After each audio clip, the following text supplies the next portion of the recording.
It's working.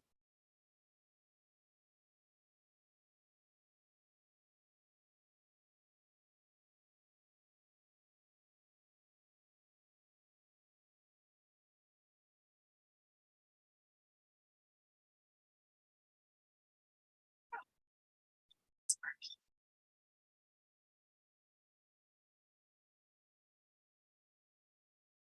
Hello, Lisa Matter here.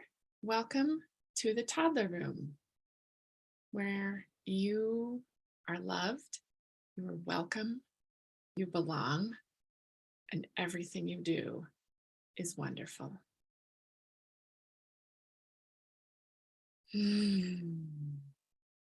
Imagine if every day when you went to work, that's how you felt.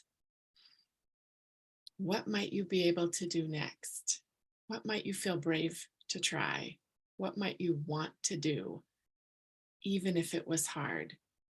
If every time you came to that space, you felt welcomed, loved, included, no matter what you did throughout the day or even before the day. That's what we want our babies to feel when they come to our group care setting. You are welcome. You belong here. You're important. And all of the things you do, they're okay.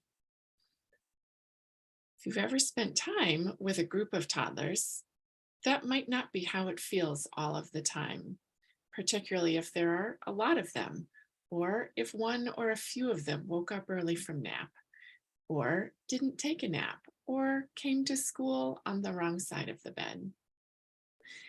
One of the things that we can fall back on, both in our planning and in our day-to-day, moment-to-moment interactions with infants and toddlers, is the rule of 3 for guidance. And this is where we know behavior is between a child and an adult. It's not in the child. They didn't wake up today deciding, today's the day I'm really going to bother people. They're coming in to find out what's happening between you and them, because their behavior is between you and them, not in them yet. And they want to be able to check out, is everything I do here still within our relationship? And the way that we as their adults, caregiving adults in the lives of children everywhere, can set that environment up to both allow the child to be successful and to get that feeling of welcome and love is the rule of 3. So for everything in your classroom, in your family childcare home, in your home where you're with your child, homes are a little bit of a special case, but for everything that children can access, there needs to be 3 acceptable things for them to do with that thing.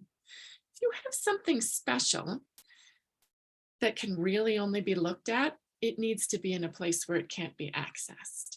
If you have something special that can really only be used with adult supervision, then it can really only be used when you only have a 1-to-1 ratio where we can supervise. And maybe we're thinking of green paint. Wonderful, lovely experience. But we also would rather not put it all over ourselves in our clothes right before pickup time.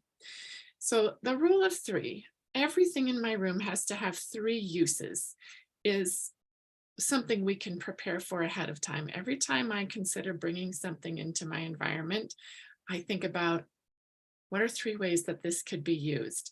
So for example, a soft, squishy ball can be thrown in my classroom. It can be sat upon.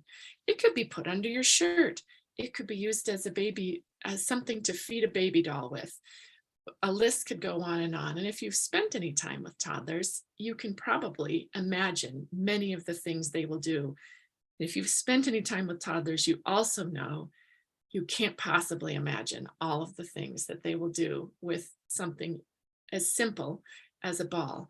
Now, the other side of the rule of 3 is there needs to be 3 ways for a child to do the thing that they want to do. So there's some things in your care setting that you might not want to be used in the way toddlers can imagine them. For example, love children to be able to build with blocks, and their bodies need to throw. as they learn coordination and how to move. And so there have to be three acceptable ways to use blocks. Oh, you can stack these blocks. You can drive these blocks around like cars. You can put these blocks in your purse. You can use them for carrots on your pretend plate. You could cook them in this oven.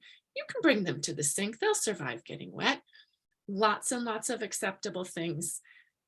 And there are some things that are not acceptable. That's why we have to give those three or more options for how to use the block other than throwing it.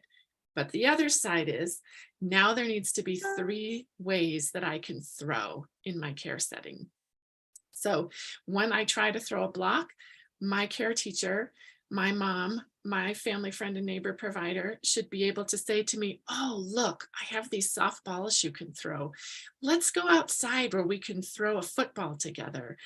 And let me think of another one off the top of my head. Paper. We could crumble up these papers and throw them. There needs to be three ways for a child to meet that need. So as always, happy to hear how this worked for you. Did you take something away? Do you have another question?